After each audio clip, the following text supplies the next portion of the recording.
Hey, Bills Mafia. We know there's only one topic every day. All Bills, all the time. And now Matt Beauvais and Sal Capaccio are going really deep, talking Bills all year long, because it's always game day in Buffalo.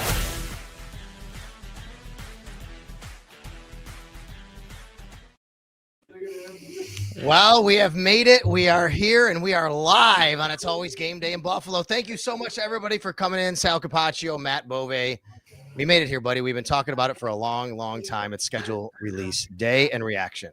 Yeah, instead of having to guess how the schedule plays out, now we actually know what the schedule looks like, and we have something that we can obsess over for the next several months. I am proud to say, Sal, that I already have it memorized. I had the schedule memorized by about 4 o'clock today. I can go through and just rip through weeks 1 through 18 and what the Bills have each of the weeks, and I'm going to dedicate so much of my time and energy thinking about the schedule over the course of the next couple months.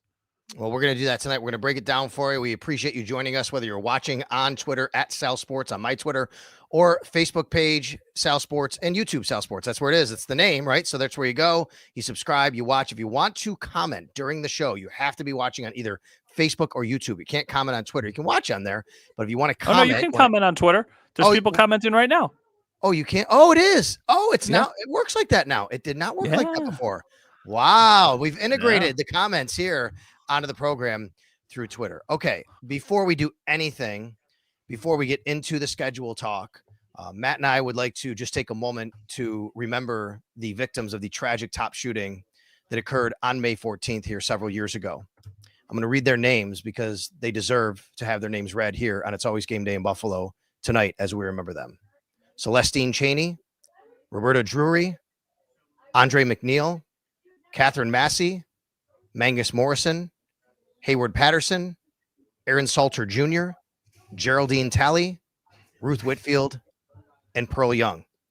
We'll forever honor them, and we'll forever remember them here in Buffalo and throughout. Today is the day that we honor and remember them here across the city, and of course, all the time, they'll be in our thoughts. Yeah, well said, Sal. I'm glad that you did that.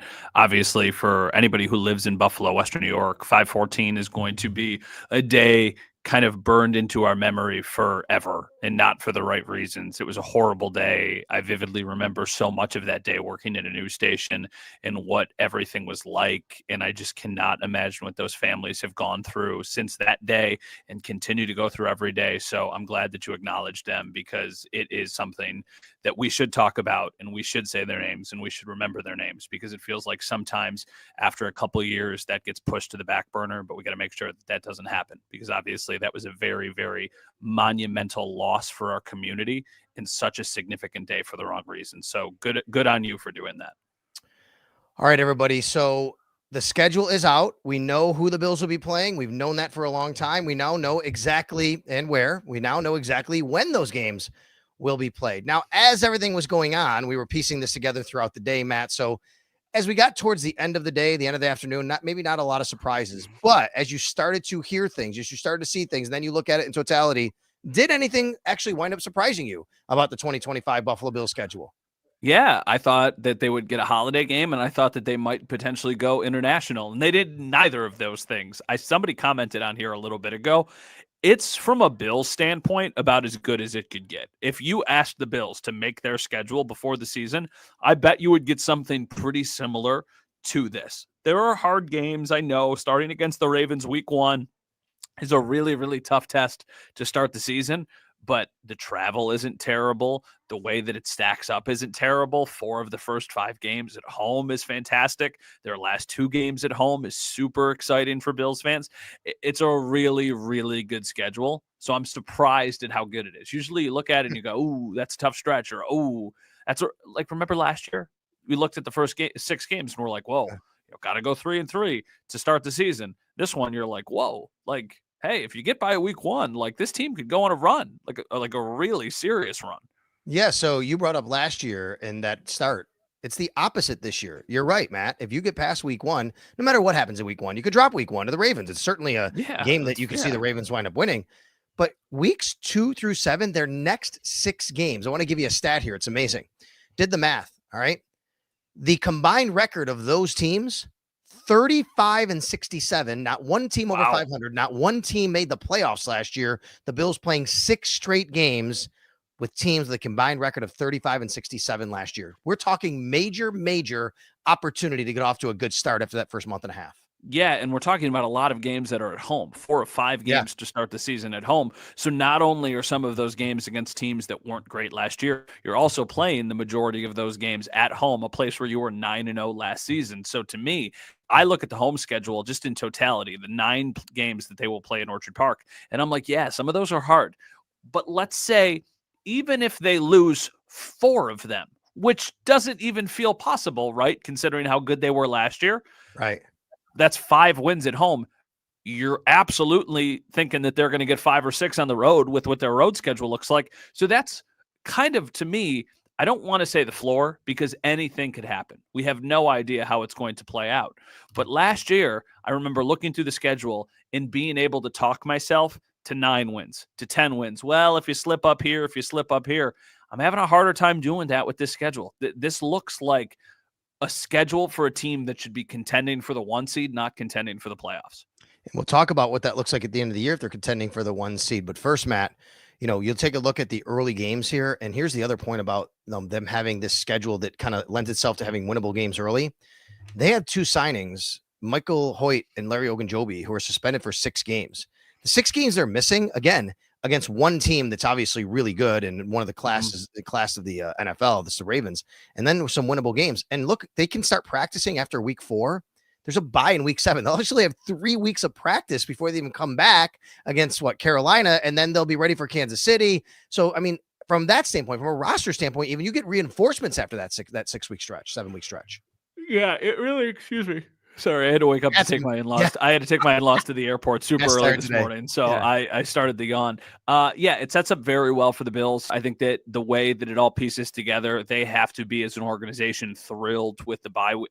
The bye week being week 7 is not ideal. They would prefer a later bye, I'm sure. Yeah. That said, let's look at 2 different things. The first one being that gives those suspended guys a little bit more time to ramp up. So when they do come back in week 8, they should hit the ground running. The second thing is they have a Thursday night game, week 12. So even though they don't have a true bye, they have a little bit of a mini bye several weeks later. So it spreads out nicely where you get a mini bye to start the year, your true bye week 7, and then you get another mini bye in week 12. So I think that they probably are pretty happy with how that spaces out. Sure, they would probably have preferred their real bye week to be week 9, but okay, there's teams that have a week 5 bye week, right? It's not that bad. It's not great, but it's not that bad.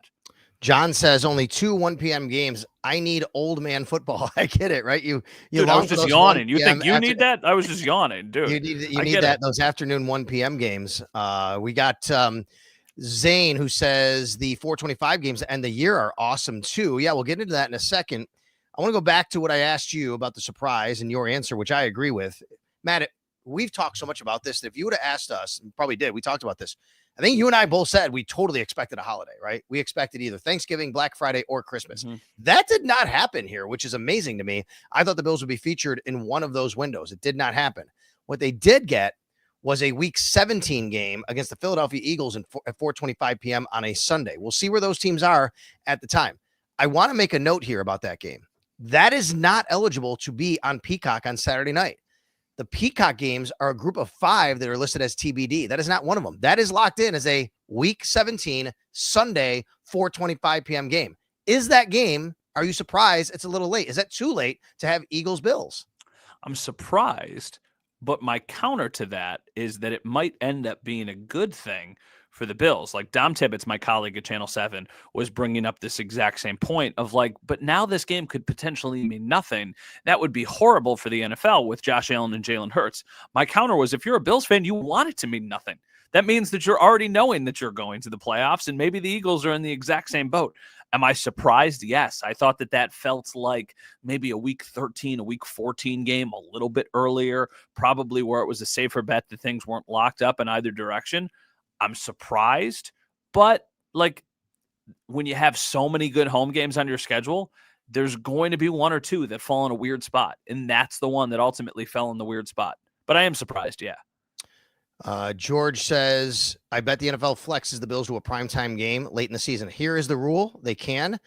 They are scheduled for 5. 2 years ago, they were scheduled for 6 and got flexed to a 7. So you can have that happen later in the season. We'll see. But those games at 4:25 p.m. basically are going to be protected, I think, as the time we get there. Cincinnati, Pittsburgh, the Eagles. The way Mike North described it to us, you tell me if I'm wrong. You can't protect games before the schedule, but once flexing starts, you can protect one game. Well, those are the 4:25 national games. I expect the Bills to be kind of locked in there. So I don't know if they would actually get flexed into a spot later in the season, to be quite honest. No, I think at the possibility of maybe the Bengals could be a game that would be flexible depending on where that matchup is, where the Bills are, where the Bengals are at that point. But that would only be if CBS has another game that they are trying to protect over top of Josh Allen and Joe Burrow, which I don't see happening. So I think that it's going to probably play itself out this way. The other thing is the final week of the season, which we'll get to down the road. But the Jets game, that's a TBD game. But unless the Jets are in contention, I can't imagine that really moving off of the 1 or 4 o'clock window. So even that doesn't feel like a true TBD. It just feels like a what time in the afternoon are they going to play? Because that game might not mean anything for the Jets. I mean, who knows? Maybe the Jets are going to be good. Maybe the Jets are way better than I'm anticipating. But I would think right now that most people probably assume they'll be the worst team in the AFC East. Yeah, and all those Week 18 games, as everybody knows, are TBD. By the way, thanks a lot for coming aboard. We have 2,500 live viewers right now, which is absolutely awesome. No kidding. That's awesome. If you're watching live, we appreciate it. Maybe you're not watching live. You're like, wait a minute, live. Yeah, we're doing a live show tonight, but maybe you're catching us on the recorded version. Maybe you're listening to us on the audio side only. We want you to subscribe. We want you to download, listen. It's always Game Day in Buffalo. If you're new to us, thank you for coming aboard. We do this a lot. Matt Bove and I, Sal Capaccio, Sal Capaccio here. iTunes, Spotify, you can subscribe to the show on audio. You can also go to my YouTube page. I didn't know that. At Sal Sports, and you can subscribe that. What did you not know? I did not know. So Bill just commented, Bills Bengals is a Fox game? Really? How does that make sense? You can have that later in the year. I'm not sure if that I'm checking the schedule right now. Ooh, wow, Cincinnati. Cincinnati's a Fox game. Bill, great call. Okay, so Bills Bengals Fox game 4:25. Yeah, Bill Took. He's very big. He's a network and TV Bills schedule aficionado and historian. So Bill, he comes in a lot. We interact a lot on Twitter. So thanks a lot, Bill. You're right about that. Okay. Hi, Sal from Bradenton, Florida. We love that. Klein, thank you. And then we have one up here, Emily. This is really good. Emily said the lack of 1 p.m. games is honestly great for those of us who live in places where the Bills aren't aired in the local broadcast market. You're right. We talk about Buffalo a lot, but this is a team that has a lot of fans around the country. So maybe you're somewhere where you like the 4:25 p.m. start. Maybe you're somewhere where you like a Monday Night Football game. Speaking of which, the Monday Night Football game against the Atlanta Falcons is a 7:15 p.m. start. There are 2 Monday night games that night. Is it Chicago, Washington, I think is the other one? I think that's the other one. It is. So the Bills will have the early Monday Night Football game that night against the Atlanta Falcons. By the way, let's throw up the schedule on the screen so people can see what we're talking about here, Mike, if you can do that for us. There you go. And all right, take a look at this, but go ahead. The Atlanta Falcons game, you see it right there, Week 6, Monday night. That's a 7:15 p.m. start. Yeah, shout out to my colleague at Channel 7, our producer, Julia Skevel, who made this fantastic graphic for the Channel 7 show at 11 o'clock tonight. It's a beautiful graphic. It kind of paints the picture. Let me tell you, Sal, I am devastated that devastated is way too harsh. I'm not devastated. Okay. I am upset that the Falcons game is the 7:15 game because the way it reads on the initial schedule is the later game will be on ABC. So for us, in Buffalo, I don't think we will be able to, at least right now, air the Bills game. We will have to air the Commanders and Bears game, which is ridiculous. Now, somebody else would air it. It's not like it wouldn't be on locally, but somebody else would have to air it. So, yeah, that's just the way it falls, but we shall see. And for just a little bit of a housekeeping note, if you are somebody who does live outside of the Buffalo market and you're listening to this or watching this, if you live outside of the Buffalo market, you will have to watch those nationally televised games on the platform where the game is being broadcast. So Amazon, ESPN, NFL Network, if they had a game like that, or Peacock or anything like that. If you are in Buffalo, any of those cable games have to be available for free on over-the-air television. So Channel 7, where I work, or Channel 4 or Channel 2. So it stinks because if you live outside of Buffalo, you don't get that access. And the one that really stinks is Rochester, right? Like Rochester is a different television market than Buffalo. So if you live in Rochester and the Bills play on ESPN, you have to have ESPN to watch that game. It won't be on a local cable network for you, which is just kind of really weird and unfair. Valid. Yes, Valid. The Bills do play Miami twice. They're a divisional opponent. So the Bills play the Dolphins, the Jets, and the Patriots twice. If you didn't know that and you're asking for real, then we appreciate you coming aboard and asking that. And then, yes, Steve, Sal, Syracuse plays Miami the day before the Bills play Miami in Miami. I've already looked at it. Here's the thing, though. I travel with the Bills, with the team, so I don't think I'll be able to go to that game, but you never know. I'll take a look at it because, you know, how things line up. I've already been looking at other kind of cities and what's going on. Here's one for you. We haven't talked about it. Ooh, I'm excited for this. The Bills are playing in Chicago and in Tampa in preseason. Those are two great cities to go to during the preseason. Really? I didn't even, you know what's funny? I didn't even bother to look at the preseason schedule because I'm so focused on the regular season. And, you know, usually I'll put something out about it early, and I forgot too until I saw it. Week 1, Giants at Bills preseason. Or no, Bills hosting the Giants. Yeah, Giants at Bills. That's what I said. Oh, yeah. Okay. Week 1, Giants at Bills. Do you think that opens the door for joint practices? Yes, unequivocally, absolutely, yes. I do too. We'll see where that goes. It being in Buffalo makes me think that it would be in Buffalo. Oh, yeah, for sure. I think that you could see, because, I mean, Dable and Shane, they would be very familiar with St. John Fisher. Yeah, or you could just do it at the stadium, right? Like, it doesn't have to be at St. John Fisher. You could just do something in Orchard Park with the two teams. Oh, that's a great catch for you. Like, that's almost certainly going to happen. And then they go to Chicago week 2, which is always a great city to go to in August, and it's a great summer city. But how about the fact they're playing the Buccaneers, a team they play in the regular season, week 3 of the preseason in Tampa? That's so strange to me. Like, that doesn't make a ton of sense. The Bills did this, by the way, in 2018. They played the Bears in the preseason and then again in the regular season. Correct me if I'm wrong. Don't the teams kind of have a say in what they do during the preseason compared to the regular season? Isn't it almost like takes two to tango? I'm not sure. I will say this, though. Usually the Bucks and Jags play like a preseason game, and I think because they're playing this year, and I don't know if they wanted to do that, so maybe they'd find a different opponent, but then again, the Bills are playing the Bucks. Here, I don't know the answer to your question. We'll have to find that out, exactly how that works, but it is odd and interesting that preseason is the Bills playing the Bears and then playing the Buccaneers, so they play also in the regular season. Okay, a couple other takeaways I want to get your thoughts on here, okay?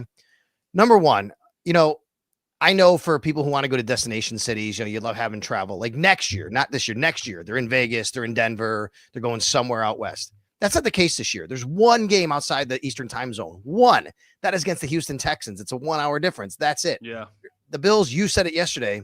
You tweeted it. The farthest east they go is New England, which, by the way, I think it's always the farthest east they go, right? Every single year. They go to Miami. They go to Houston. That's it. That's the furthest trips they have. But, Matt, if you're a coach, you love that. Like, that's what organizations love. They love the routine and the less travel. The Bills have the second fewest miles traveled of any team in the NFL this year.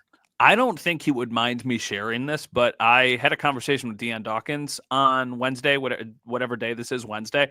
I'm doing something. I was working on a story, and I interviewed him, and I was just asking him about the schedule. I was like, what's the first thing you look for on the schedule? You know, we asked Sean McDermott that question, and he talked about how it impacts the rest schedule and, you know, how it all shapes up. He said travel. He's like, I look at where the travel and how it falls of how far are we going? Like, obviously we know the opponents, but we don't know where it is and how it all stacks up. I mean, it's a really, really favorable draw from the travel side of things, because even in that part of the middle of the schedule where there's a lot of travel, it's all fairly manageable. It's all stuff that isn't crazy, right? A trip to Pittsburgh mixed in, a trip to New England mixed in, a trip to Cleveland mixed in. Like, they're not really going far. And they get their farthest game, you know, one of their farthest games, Atlanta, out of the way week 6. And then, you know, okay, yeah, you got to go to Houston, but like, it's not like that's crazy. Well, we appreciate everybody coming in. 3,300 live viewers right now. If you're coming at us live or recorded, thank you very much. It's always Game Day in Buffalo. Sal Capaccio with Matt Beauvais. Okay, so one game in the non-Eastern time zone.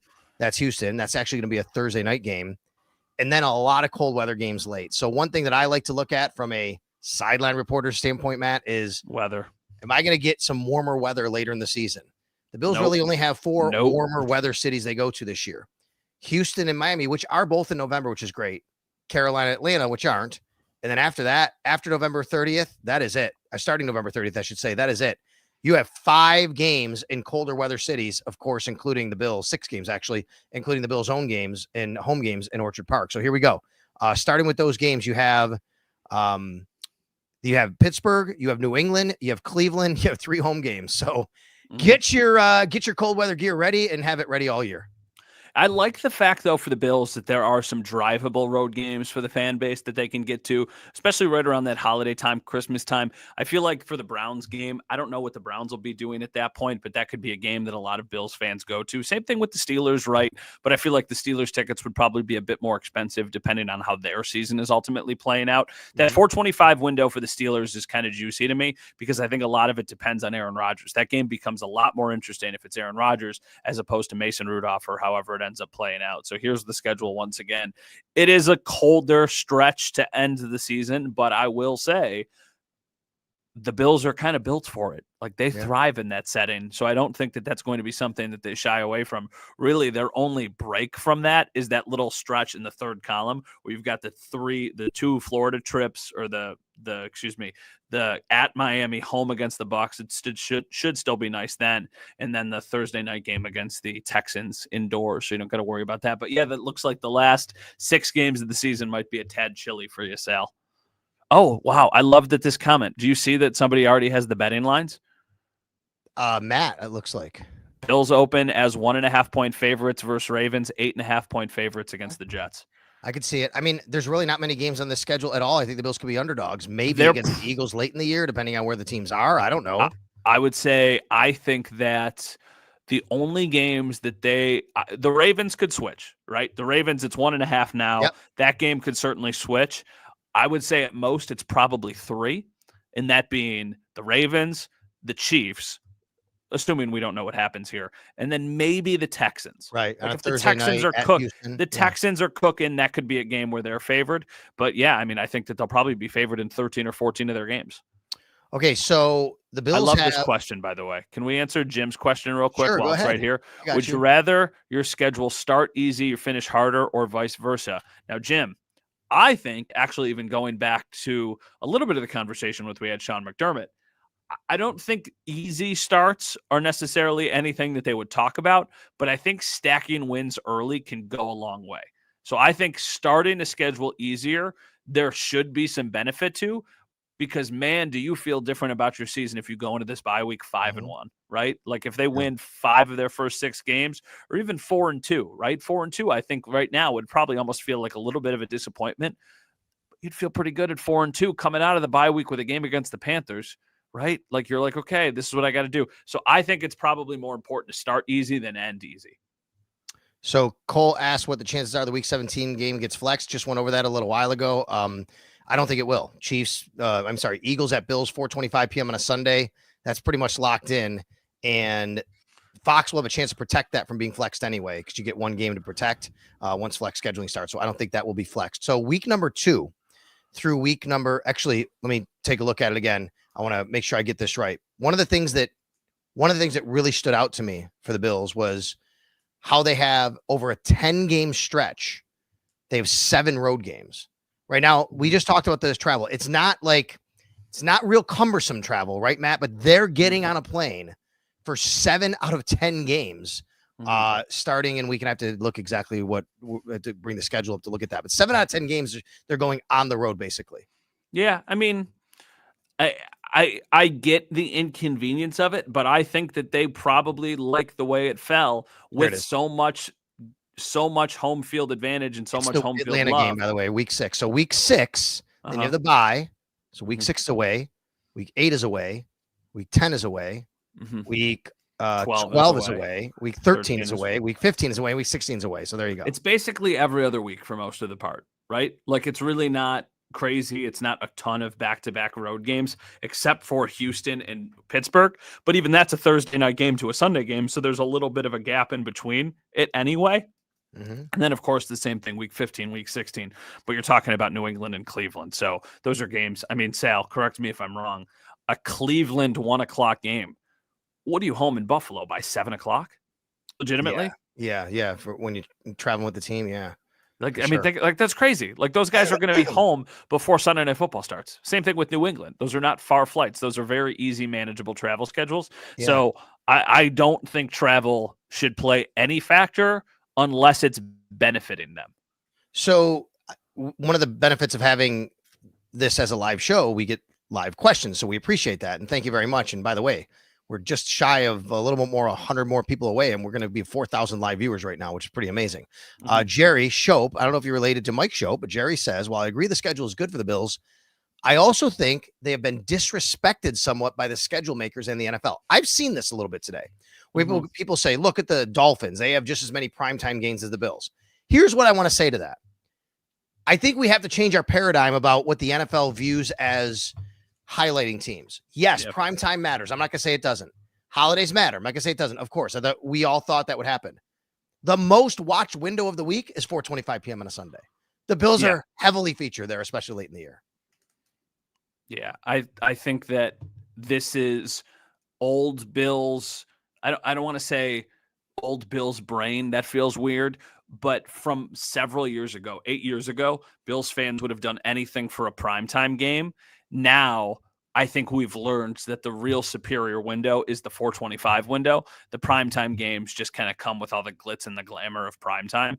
The networks want the Bills. So that is why these games are at 4:25. Like Bill told us earlier, you don't think Fox was standing on the table pounding for that Bills-Bengals game? Like, that's the game that they want as the standalone Tom Brady game probably that day. I bet when the schedule came out, CBS said the first game they wanted was Bills-Chiefs, right? So, like, yeah, they're not in primetime, but I don't see it as a disrespect. I see it as the networks really, really wanting the Bills in that window, and it's not that much off, right? They have 5 primetime games. The most a team has is 7 with the Chiefs, and the Chiefs reportedly asked for one on Christmas, that they wanted to be playing on Christmas Day. So I just, maybe it was one less primetime game. No, not maybe. It was one less primetime game than I thought, but it wasn't way different than what I was anticipating. Okay, so a lot has been made about the last year of the stadium. We know the opener, week 1, is going to be the Baltimore Ravens on Sunday Night Football, a rematch of last year's AFC divisional round. The last game scheduled at Highmark Stadium is the New York Jets coming to Buffalo, coming to Orchard Park. Perfect. Explain. Full circle. It's good storytelling. It's good storytelling, right? Like, it's something you hear about in like WWE, right? Like telling a long story, having something long play out. The Bills Stadium, Rich Stadium, opened in 1973 with a regular season game against the New York Jets. The Bills won that game 9-7. They are now scheduled to play their final regular season game inside their current stadium once again against the New York Jets. So I think Bills fans, if you're hoping, if you're listening to this, I bet you're probably hoping that's not the final game the Bills play inside the current stadium. But we can't predict the future. We don't know what's going to happen. So I find it very poetic that that's the case. And what I told you on the radio earlier, we talked on Wednesday morning, and you kind of brought this up of like, what if the game doesn't matter? What if the Bills have locked up a playoff spot or the Jets aren't in it?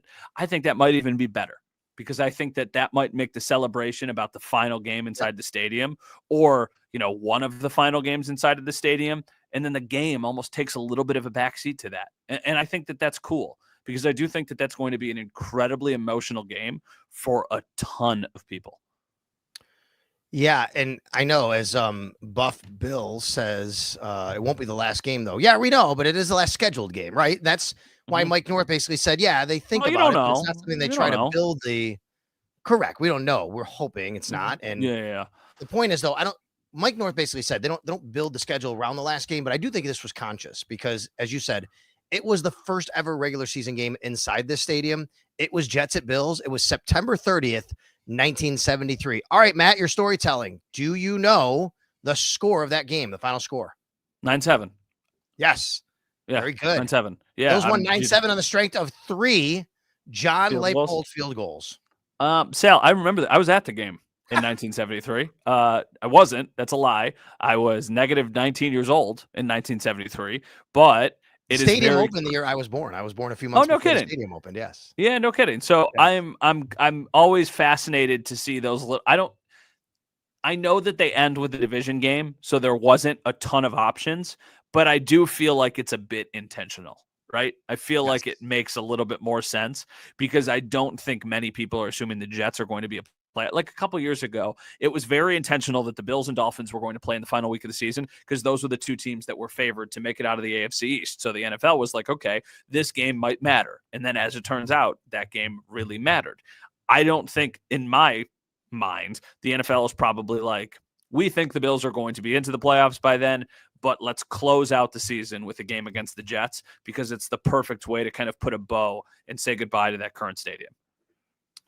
All right, so let's take a look at, you know what? I think I can maybe actually get a good look at week 1 now. I have this all planned out. Did Let me you just look see at my screen? Somebody commented this and I looked it up. Yeah.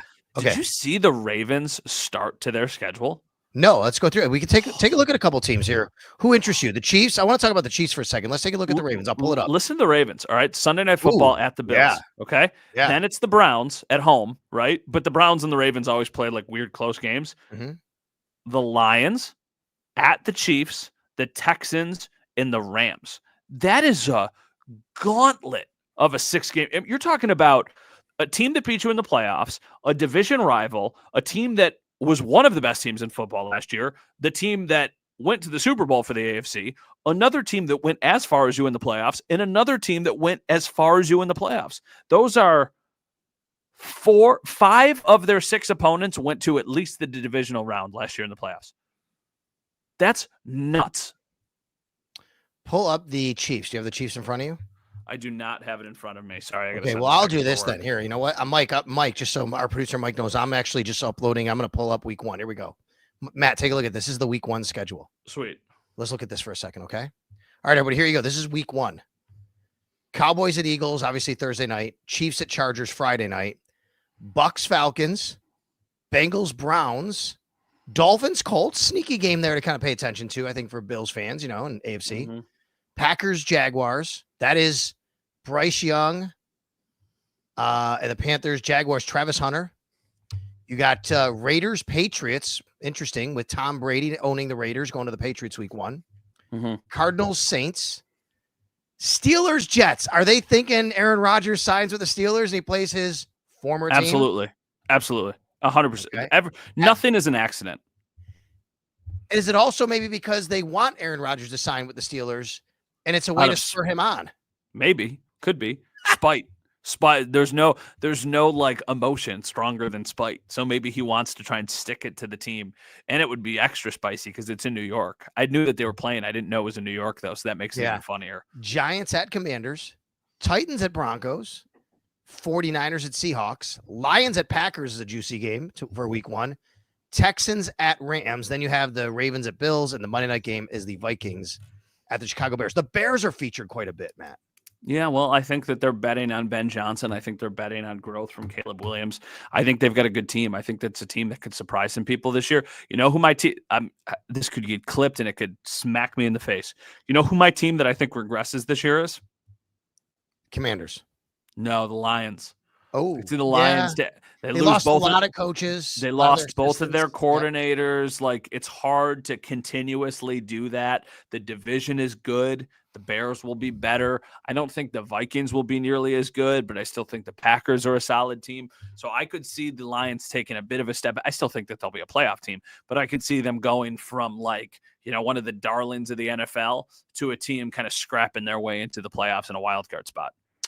All right, so let me look at the Chiefs real quick. I told you I wanted to bring up the Chiefs schedule. They're very heavily featured, obviously, in a lot of these windows.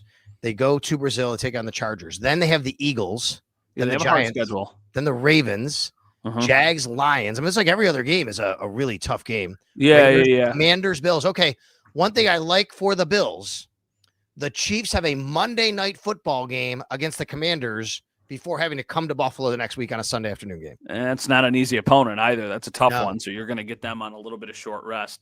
The Bills also play the week before on the road. Yes. So they'll be traveling, but still that extra day, I do think that makes the difference. So that's something somebody said in the comments what the difference for the Bills is. I think it's like a -7. I'll bring it up real quick because our buddy Joe Marino actually has this. He did it. So this is from Joe. I can't confirm, but I'll trust what Joe said. Here's the rest advantages for the Bills. You ready? Okay. Week 4, they play Thursday night football prior to playing the Saints. Week 8, they have off. They're a bye week 7, then they play Carolina week 8. Monday night, Chiefs play Commanders, and they have to come to Buffalo. That's an advantage for the Bills. And then the Bills play Thursday night, week 12, before playing the Steelers week 13. Sure. The other way, there are some games here and some teams. The Falcons have a bye before they play the Bills. That stinks. The Dolphins have Thursday night football before they play the Bills on a Sunday. That stinks. The Bengals have Thursday night football before they play the Bills on a Sunday. That stinks. The Patriots have a bye before they play the Bills in their very late season game, though. So who knows where the team is by then. Mm-hmm. And then somewhat here, Philly plays Saturday before playing the Bills on Sunday the next week. Yeah, somebody just posted it up. It's like -21 is their like rest disadvantage in this game. I mean, it's the reality. Here's what I'll say. I think that matters. However, they travel so little this year that I feel like it kind of balances itself out. They have such a favorable travel schedule, and I do think that always correlates. Like our colleague Julia made this map yesterday, and I think you probably saw the number out there. They're traveling like 10,000 miles. It's the second fewest in the entire NFL. They are staying on the East Coast for the entire schedule, except their one game to Houston. So whatever. It plays a factor, but it shouldn't change things. It feels like this is something the Bills should be able to overcome. Okay. Anything else that you see? Let's bring the schedule up one more time. We'll have Mike do that so we can take a look at it. You guys can look at it. Great job by WKBW TV, Channel 7, where Matt works, obviously. You can find a lot over at his site and at his TV station. Of course, WGR550.com as well. We didn't talk week 5. Stefon Diggs coming back to town. Okay. Sunday Night Football, right? Mm-hmm. Like that's spicy to me. We were having this conversation out in the newsroom. What is spicier? Stefon Diggs coming back to Buffalo or their first game against Diggs, which was last year? I don't know if it's recency bias. I think Diggs coming back to Buffalo is far more interesting than him just playing against his former team. I mean, I guess I think that you're right. Recency bias. The other thing is he's coming off the injury. I don't really know what I think he's going to be playing and fully healthy, but last year that was a big storyline going to and playing him. Oh, it was. Oh, definitely. And it was. And that's probably the bigger national storyline is him playing against the Bills. But I think here it will mean more to have him come back to Buffalo in an opposing team's jersey, in a division rival's jersey. Mm-hmm. That's going to, he is a player that was beloved 13 months ago here in the city, 14 months ago. And now he's going to be like public enemy number 1 inside that stadium that day. People are going to despise that man that day.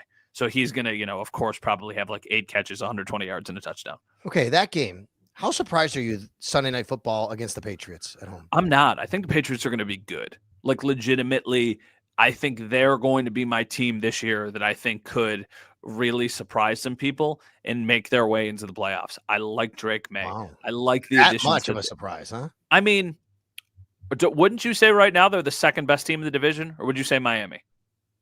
I think they could be the second best team, but I still think that's 8 or 9 wins.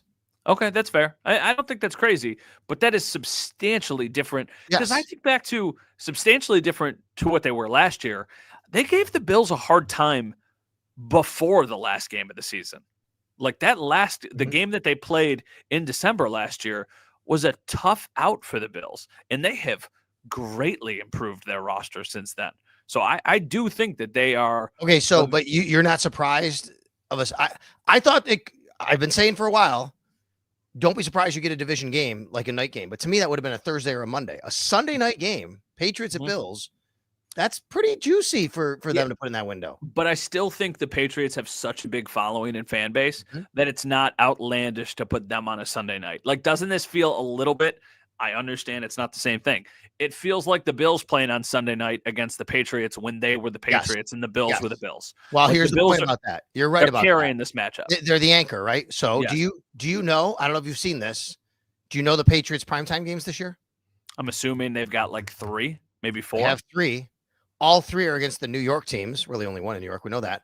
But that goes to the point, which is I know the Jets aren't good, but they're playing against the 2 teams in the biggest market in the country and the team with the NFL MVP. So I think the league is saying, hey, we know the Patriots could be a little better. We know they have a good following, but let's put them on TV where we know people are still going to watch them, because what if things don't go great for them?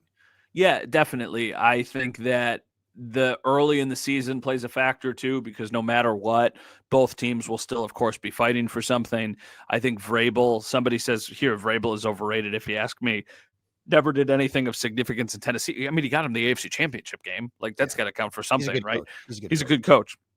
That's the other thing. I think that's the biggest addition they've made. I think they're going from a coach who didn't quite have it yet to a coach who is certainly even more than competent. Like, I think Mike Vrabel is a good football coach. Week 5, right? There's a lot of spice to it. Stefon Diggs comes back to Buffalo. It's a division game. They're the young and up-and-coming team in the division. The Bills are the team that's won 5 straight years the division. So, like, there's a lot of storylines there that can make for some good television. And that's ultimately what my history, right? Didn't Vrabel's team effectively end Tom Brady's career in New England? Yes, it did. Yes, it did. The day of the Bills, the Bills-Texans loss in the wild card round of 2019. I remember that game ended, and then going to a dinner afterwards and watching that game on TV and just being shocked that the Patriots just lost to the Titans. Okay, before we wrap up, just on personal notes here, we talked so much last year about the Seattle game. Seattle. That was like the got to go to Seattle. You wanted to go to Seattle. You did this. I beat the drum for Seattle. They should put me on like the Visit Seattle like tourism board or something. Yeah, no doubt. You should be on the Chamber of Commerce. So, what about this year? Like, what's the destination city? What are you looking for? You know the schedule now. Now you know the dates. You know, like I said, Carolina, Atlanta, Miami, and Houston seemed like the 4 where people might want to kind of plan some trips around, but you still have New York City, you still have Boston, obviously, Pittsburgh, Cleveland. There are some places to go to. Is there anything you're looking really forward to on a personal level? Well, I haven't looked into it a ton yet because I want to try and get to a college football game. Ooh. And my options for that would be if there's something going on in Atlanta that weekend or if there's something going on in Charlotte. I haven't looked yet. I've just been too busy today. Here's what I'll say. The bye week coming after Atlanta for me is a potential trip to Florida. Like, I could do. Want to come with us? We're doing the same thing, maybe. Are you doing the exact same thing? Here's the deal. We told Max a couple months ago we went to Florida and he really wanted to go to Disney. It was kind of late notice though. We're not really big Disney people. I know you are. You know that's what I would be doing. I would be going to Disney. We'd go to Disney together. Well, we told him, listen, when the Bills bye week, when we know what it is, we'll try to do a Disney trip. So we could be there with you.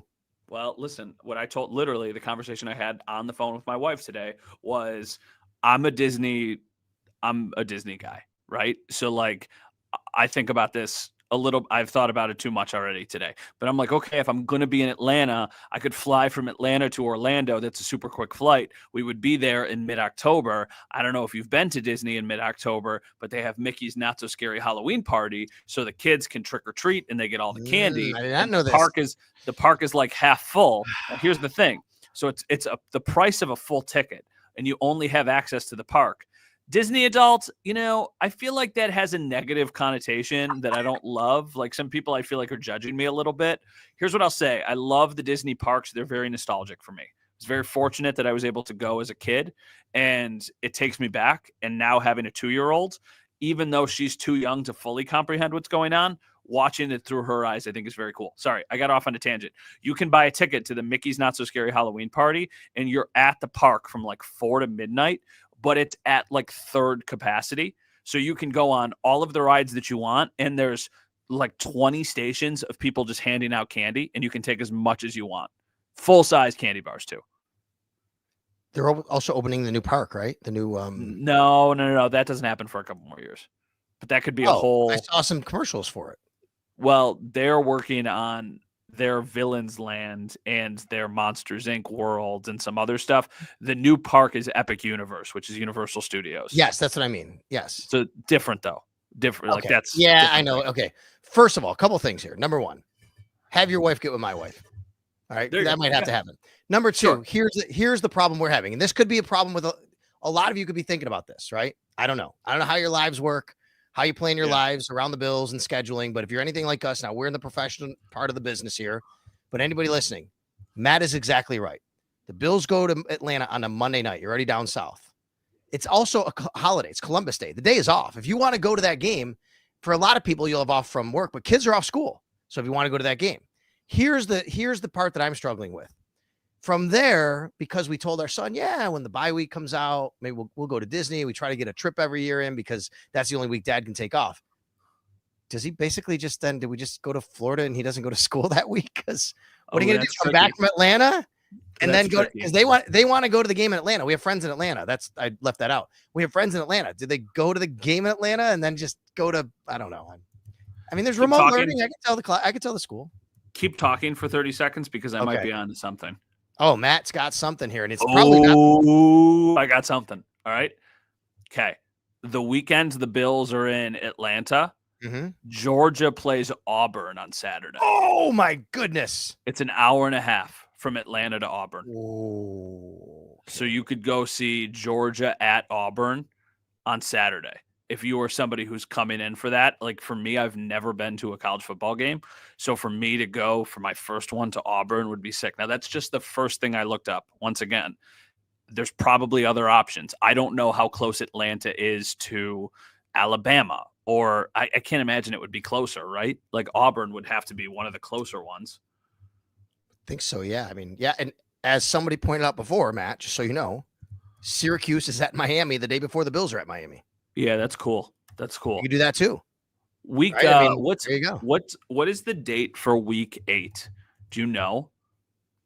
Like what day the Bills play the Panthers? Off the top of your head? I have it right here actually. The Bills play the Panthers on Is it the October 26th. Okay? And I checked the Clemson schedule. They have a Okay. they have a I bye don't care about week. the Clemson schedule. I care about Pinehurst. Okay. Do you want to go to Pinehurst? Yeah, for sure. But like I got to pick and choose my battles because if I'm going to be away for 8 weekends of the year or something, I got to not try and extend those trips longer than my wife wants me to. So speaking of destination games for people, Uh-huh. one of the things I'm really happy about this year for Bills fans, I'm going to be honest, is the Miami game falls on a Sunday at 1:00. There's such a great party in Miami and down there at the Blue Martini that Russ Salvatore puts on. And a couple times late, like last year, it was a Thursday night game down there. So it's like, okay, Wednesday night, you can go to the Blue Martini. That's fine. And then a couple years before that, it was flexed into that Sunday night game. Remember that? Which is fine, Saturday night. And then there was another time where it was a holiday, New Year's Eve or whatever. The point I'm making is sometimes it's not the most conducive, that particular game to have the party. And for Bills fans, when it's a Sunday in November at 1:00, it is awesome. Fans line up A1A and they go crazy when the Bills come rolling through. And sometimes the hotel is nearby, sometimes it's not. So I'm really glad if you want a good place to go and cheer on the Bills, Miami in November, South Florida, November 9th is the game, a 1:00 game. I think and it's not going to be too hot in the stadium. I think it's a really good time and a year to do this for people. I mean, there you go. Sal, great meeting you in FTL at Rock Bar last year. Miami trip every year is the best IMO. It's the conversation that I had with my wife earlier today. We try and do a game together every year, and that's the game that she wants to come to. She's never been to Miami, and she's never been to a game at Hard Rock. And I told her, I was like, listen, you're going to know a ton of people who are going. Like that's the beauty of the Miami game, is that you just start to ask around and you will find so many different people who who are making that trip. So it being in November, is it better if it's in December? Yeah, for sure. But November, middle of the road, there's always going to be tons of people. We're talking about every single time, 15, 20,000 Bills fans showing up to Miami. So it'll be a good turnout and a good crowd at that game for sure. I could see that being the most desirable game on the schedule if you don't have any reason to go to like Atlanta or Charlotte. But I mean, those are transplant cities. Those games are going to be filled with Bills fans too. A ton of them. No doubt. All right. Anything else? We've talked here for close to 50 minutes. We appreciate it. We have close to 5,000 live viewers. No kidding. Yeah, we're up to 4832 right now. It just keeps climbing. So wow, that's we can stay on until we get 5,000. It might take a little while, but we appreciate everybody coming aboard here. And it's gonna be fun, exciting breaking this down. And now all that's done, right? Now you look at the nuances of the schedule, the different weeks. You look at some of the primetime games, the other teams that are playing, all those kinds of things, and then you start planning your trips. You start planning if you're going away. You start planning people coming up to Buffalo. I've already been in contact with my friends in Florida. Hey, they're Bucs fans. Hey, Buccaneers, here's the date. You guys coming up? Let's go. Let's do this. So that's what's going to happen now. Yeah, there would be no other college football overlaps that I could think of off the top of my head, right? Not big time anyway. Florida, Miami, Syracuse, I know you mentioned. I guess maybe in Houston in early December, but I doubt it. Well, they're playing Houston in mid-November, actually. Uh, The Bills are playing Houston in mid-November. oh yeah, it's the week before Thanksgiving. Right, exactly. Yeah. So, yeah, I mean, whether it's college football or not, there could be some other things. Houston's a great destination city too. I will tell you, if you go to Houston, if you're planning a trip to Houston, great. I mean, it's a great place to go watch a game, be a little bit warmer in November. Man, is that city massive though? It's a really big city. Just plan on either renting a car or taking Uber everywhere. Yeah, Houston. Houston plays 2 days after the Bills play against TCU, so that would probably not work out unless you were starting your weekend with the Bills game. Here's the other one I like. I love New York City in September. New York City in September. Yeah, for sure. I did check it out. The Yankees are not playing at home that weekend. How about our buddy Dan Fates though? In Atlanta, that could be the weekend of like the NL playoffs for his Braves. He's a big Braves fan. But I did look. The Mets and Yankees, I think, are both on the road, maybe if I remember right. But either way, New York City in September is one of my favorite places to go at that time of year. It's great, and I actually do love going to the Boston area, New England, in December, which the Bills are actually playing there. Typically, we've stayed in Providence a lot. I love Providence that time of year. Providence is amazing. It reminds me a lot of Buffalo, a little bit smaller. So I think those are two trips, even though they're not, sexy per se on the schedule, and the Bills do it all the time. I think if you could give me my choice of when to do these, I might choose September, New York City, and December, New England, and that's what it is. I would flip them. Personally, I would flip them. I would put New England in the fall with the chance of potentially a Sox game. I love New England in the fall. And then Christmas time in New York is chef's kiss elite. So hopefully like Billy Joel is playing his 14th concert of the month when we're in New York and I can go see him. We've done that. I did that with Bill Whippert, the Bills, our buddy. We went to see Billy Joel one year when we were down there. Oh, fashion weekend in Atlanta that weekend. Rooms are scarce already. Ooh, good tip, Dano. I don't love that. I like that. But I don't love that. I've got some friends. I've got some friends in Atlanta. I'll stay in Peachtree City if I've got to. Julian says, come see us in beautiful Baton Rouge. Well, unfortunately, for you, Julian, the Saints are at the Bills this year. The Bills aren't at the Saints. I think he's talking about LSU, right? Yeah, there you go. LSU game. There, probably. LSU is a direct flight from Atlanta. There you go, Julian. Thank you. Appreciate that. That's probably what it means. More of the comments there. And speaking of that, with the Saints, we don't know who the quarterback's going to be when they play. No, I got no clue. Spencer Rattler. Is that the game that when you look at when Howard picks the Bills on Thursday morning, is that the game that for the next 3 months he will always have the Bills winning? Probably, yeah. I don't think he'll change that one. He won't change the Jets week 2 at the Jets, right? Come on. You would hope not. No. I'm surprised. I'm happy. By the way, he's joining me tomorrow on the Extra Point Show to talk about not only the schedule, but the Yankees-Mets series coming up this weekend. They play this weekend. Ask him how it is working at Channel 7 with Matt Bove now, and if Matt Bove is a good host. Ask him that. Because you guys do the Bills show, right? Yeah. Ask him. Why don't you plug that here since we have time and we're seven viewers away from 5,000. By the time you're finished, maybe we're there. Howard Simon, Joe Biscali, and I have our weekly Bills show, Leading the Charge. It's every single week on Monday nights. Thank you to Sal for letting me put that plug into this show. Mm-hmm. It works out. We put the Channel 7 graphic in this. Tonight, I used a Always Game Day in Buffalo clip on the news at 6:00. So I'm sure Mike, our producer, would be thrilled with that. I did the Sean McDermott when I asked him, what do you look for in the schedule when it comes out? Because he gave a good answer. And it was before we knew anything. So look, we're cross-promoting. We're just spreading the love all over the place. I got to take a screenshot of this. Unbelievable. 5,000 viewers. Thank you all very much.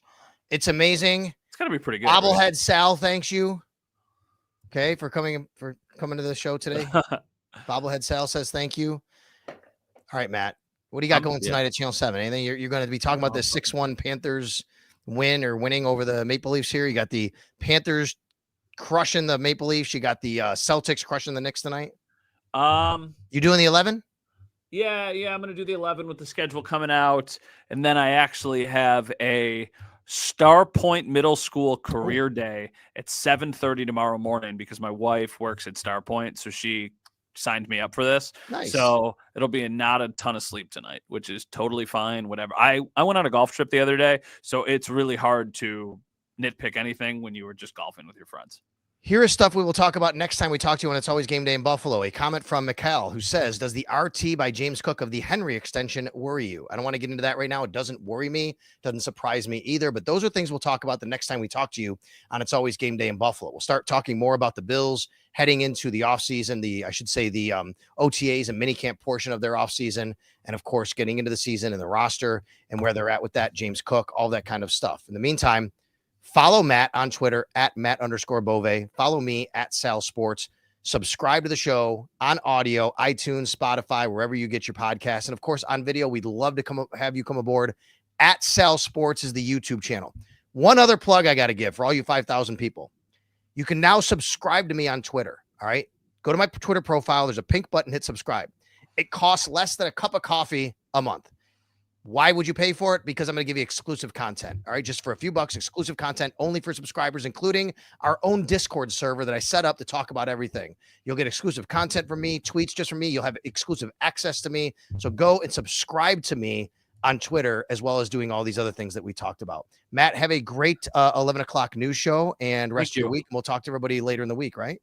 Thanks for watching, everyone. We appreciate all the support, the continued support. We'll be back for an episode sometime soon, probably either later this week or early next week.